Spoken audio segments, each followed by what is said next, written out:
Next thing I want to show you is this new project I just wrote this afternoon because I looked at this GenieMD project and I found that GenieMD is no longer available in the App Store.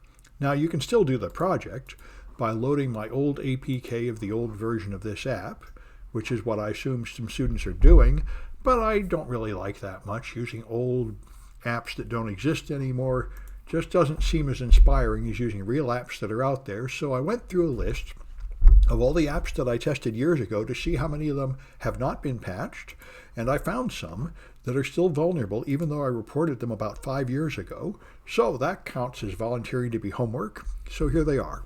And I made it extra credit because it's really kind of repeating the stuff that you might have done in 107, but anyway, I thought it would be fun to try. I really like doing this. I've done it to hundreds of apps.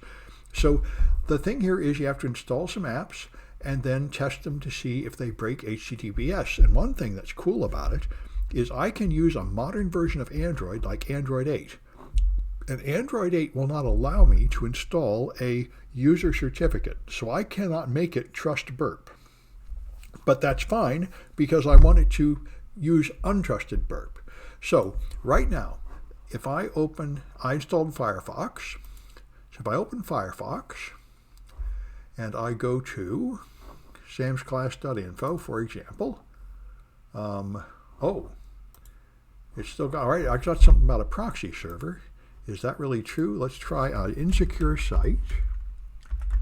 I may have left a proxy turned on. We're going to find out. Okay, if I go to an insecure site, okay, there's a proxy. So let me get rid of the proxy for now.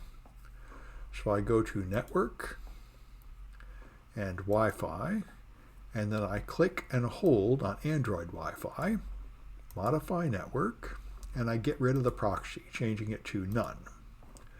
Okay, now this phone is directly connected to the internet, which is the place you want to start. So if I open a browser and I try to open a page, yes. Well, that's disturbing. Let me see if I have to close Firefox, get rid of ES Fire Explorer, go to my settings. Did I forget to save something? Connected, no internet. Well, that doesn't seem right. 10008. Well, now it's connected. Okay, it was just for some reason being slow to connect. Okay, so maybe it'll be all right now. My Android emulator does seem a little slow, but that's not too bad. There we are. This is one of my insecure pages. All right. And now if I try to go to a secure page, like my samsclass.info page is HTTPS, then it should load. There it goes. It loads correctly with no error message. So that I have a direct connection to the internet, and I can block trackers. Neat. And it's blocking trackers on my page. I wonder what that's about. Okay, anyway, I'm not going to worry about that. Probably the Twitter widget or something. Anyway, the point is I can make a secure connection from my web page, and that's fine. And that's what you'd have to have it set like this to go to the Play Store and download these apps. So once you've got it set, then you can download this app called Travel Zoo, for example. This is one of the ones I notified years ago that didn't fix their app. So I installed Travel Zoo, and it should be right there. It is, Travel Zoo. So once you've got it, now I want to run it through the burp proxy. So I load burp, and okay, here's some kind of garbage. Okay, here's burp. So I just choose next and start. All right, and then I get this window full of burp options, and I go to the proxy tab. I turn off intercept, and then go to options. And here I see my burp is listening on 127.0.0.1, which means only apps on the same operating system can see it, and that's not what I want. I want Android to see it, so I edit this, and I listen on 10.0.0.11, which is the address on the same network as my Android. So 10.0.0.11 is my proxy, and so I can set the proxy back here in settings to 10.0.0.11. Network, Wi-Fi, click and hold on Android Wi-Fi, so then I get a chance to modify and go to manual, and it's 10.0.0.11.80.80. All right, now I'm going through a proxy, and to verify that, I'm going to go back to Firefox and see if I can, and I don't care about that, let's see if I can refresh this page, samsclass.info. And there we are. Now it tells you there's something wrong. I can't make a secure connection. This is what I want to see. So now I'm doing a man-in-the-middle attack. Burp is sending fake certificates out that are not valid, and any app should not be able to make any connections right now. And so if I run this Travel Zoo app, it loads with no apparent problem, and then it offers me a page of things to do. And if I go look at the history, I see a whole bunch of HTTPS Travel Zoo traffic going by, and that is wrong. Nobody can make an HTTPS connection from this phone right now because Burp is in the middle. So Travel Zoo is accepting certificates that are invalid, which is a flaw. And so what I usually like to do is steal passwords. Just so I go to sign in, and sign in, and then I don't have an account, so it's going to bust me, but I can just do test55@aol.com, and the password is like 1234pass, just anything, because I just want to see if I can steal it from a man in the middle. So I clear all the old stuff with clear history, and then I sign in, and see here it is, sending data with a post, and there it is. Here's my email address, test55@aol.com. The %40 is a URL encoded at, and here's the password, 1234pass. So there it is. This is what I would turn in to report this vulnerability, and that, by the way, is what I did years ago. If you go here, here's the responsible disclosure. So here's what I sent Travel Zoo. I set up this way. I ran your Travel Zoo. I stole it with Burp. And it's also true, by the way, their iOS apps at this time also broke HTTPS. I don't know if it still does. And I notified them in 2015. And they replied and said they got it, and they didn't fix their app. And here we are 6 years later. So, I think it's this is what passes for responsible disclosure. They were totally warned, and they ignored me. So now they are homework. And so let's try this Cisco app and Somnote. That is really the Cisco company, the company that makes all those routers. And you might have imagined that they are making more secure products than this, but you would be imagining wrong. So here's the Cisco app, something called some kind of training app, e-security training app. And so it has a login page here.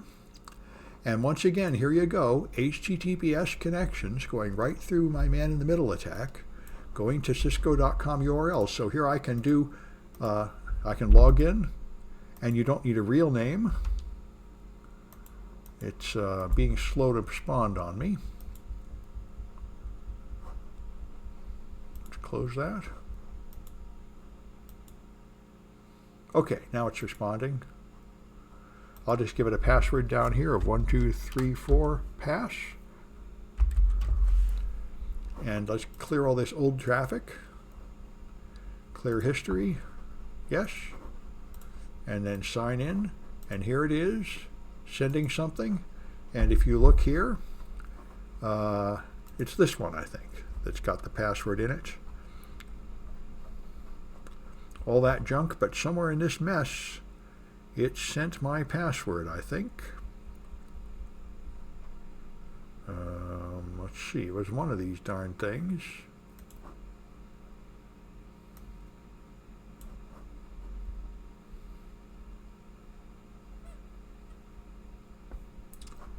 It noticed that it was incorrect, so it must have sent it.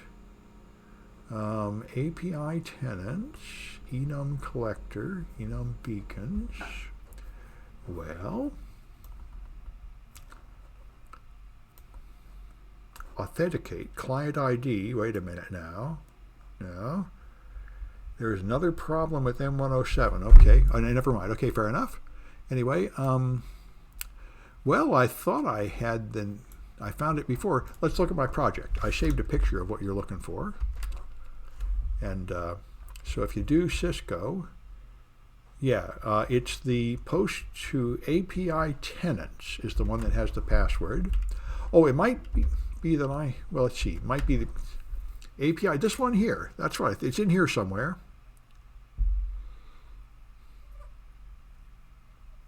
Yep. No, there it is. Just hard to find among all this junk. There's the username and there's the password. It's totally sending it up. How do you bring out the response window? I don't know what you mean. Here's request and here's response.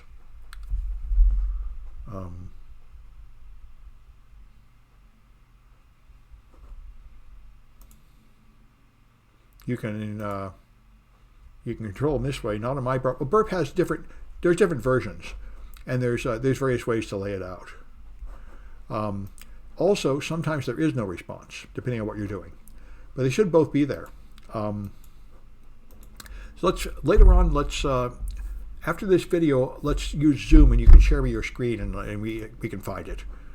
It is easy to get sort of lost in the many panes of Burp. Anyway, that's Cisco, and the third one I wanted to show you was Somnote. So let's take a look at that.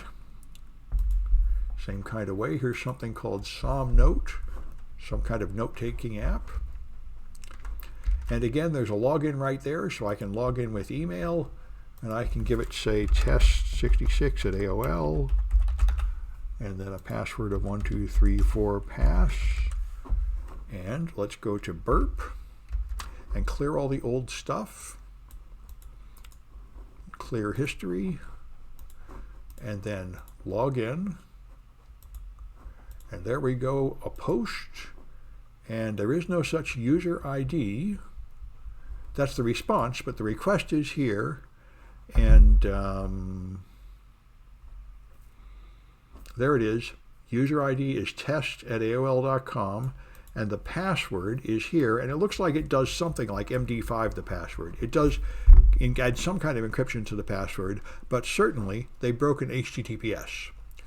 They are not using the strong HTTPS encryption. They're using some proprietary thing, and that would be another fun project, would be to read their source code and figure out what they're doing.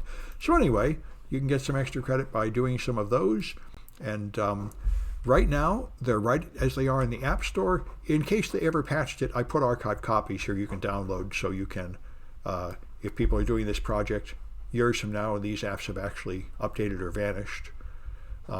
But a lot of these have been updated recently. Like this one here is just from January 4 of this year. They are updating the app. They've been updating for 5 years, but they never fixed the problem. How do you audit and find these vulns? No, I don't do an audit. I always do it by hand. I just download them. I just start with a list of companies to test. Like I tested a bunch of colleges. I just searched for universities and found them. Then I just took like the top 100 retailers, and I just installed the apps on a phone. Like I can do about 10 at a time. And then I run them through tests and just keep a spreadsheet of answers. There are so many vulnerabilities that if you just test 10 or 20 apps, you'll find stuff. There's a lot of these vulns out there. So I'm just interested in doing it. So I found a lot, then I reported a lot. Yeah. And anyway, what do you mean 10 at a time? Well, you just, for example, if I wanted to test some apps, you can install like 10 apps on your phone. You just go in the Play Store and search for something like bank, and then you install like 10 or 20 apps. Well, you also kind of, what you have to do is you have to turn off the proxy to get to the Google Play Store. So what I do is I turn it off, then I install 10 or 20 apps, then I turn on the proxy and test those 10 or 20 apps. And then I check them, and then I delete them to make room on the phone, and then I go on again. And I just spent like afternoons and evenings doing this because it was very interesting. You don't have to test very many before you find them. And what I've told students before in classes like this, just test all the apps that you have on your real phone. Most people have 20 or 30 apps on your phone. Some of the apps you're already using probably have these vulnerabilities. Oh, there are ways, by the way, to automate them. And that's what CERT did, but I don't like that because, see, the thing is, a lot of apps, see what CERT did, they made an automated process, the Computer Emergency Response Team. In about 2013, they tested all the apps in the Google Play Store, which were like 80,000 at that time, and they published the results. And when I first started this in about 2014, I worked from their results. They had published this stuff, and it had been about a year, and I went and manually tested some of their apps. And I was surprised that a bunch of them were still vulnerable. And then I figured out what the problem was. They wrote an automated process that ran in some kind of phone like this. It would install the app, it would click on a few buttons, and then they had an automated man-in-the-middle attack scanning the traffic. So they would see, did it make an HTTPS connection? And if it did, then they would say that app is vulnerable. And then they would send an automated report, because if you want to see where to send the vulnerability report, let me set this up. First, I get rid of this proxy so I can get back to Google Play, because Google uses pinning and it will not get fooled by that proxy. You really have to get rid of the proxy to use Google Play. All right, so now I'm connected directly. Now I'll be able to open the Google Play Store. So if I wanted to contact these SomCloud stuff, I'd search for SomCloud, and there it is. So you find the app, and if you go down here, there's a developer contact, and there it is, support@somcloud.com. So that's probably whoever I emailed 5 years ago. And what they did was it would automatically send a note to them from CERT, which I thought people would pay attention to. But the thing I discovered is a bunch of the apps they flagged are not really vulnerable, because it made a connection over HTTPS, but all it sent was like a device identifier or something, nothing important. And then when it actually got to important parts of the app that send up username and passwords, it no longer sent them through an insecure connection. And this is why you pay for a professional pen test, and you don't just run an automated scanner, because their automated tool had two big mistakes. It would flag a bunch of apps because they technically made a connection they shouldn't have made, but there was no real problem because they didn't send anything important through there. And it missed a bunch of vulnerabilities because it didn't really have a human filling out the form. It just had some kind of automated process that would click a few buttons. And so it wasn't smart enough to get all the way through. So a manual test, that's why I do it this way. I hunt through the app until I find some place where it's sending up something important, and then I make sure I can really steal that something important. And then I send them that picture. I say, I actually found out that you're leaking something you really don't want to leak. And that's why, that's the right process for a manual pen test. And I just find it interesting, especially since I did iOS too now. So I'm just interested in how the phone works and trying to understand it. But this is this political activism part where you try to notify people is, like I say, that's white hatting. It's generally considered pointless, but I've done a lot of it. And the benefit I get from it is I can give you guys projects like this where you work with real live apps. And I do get sometimes complaints from the companies saying, how dare you send students to attack our app?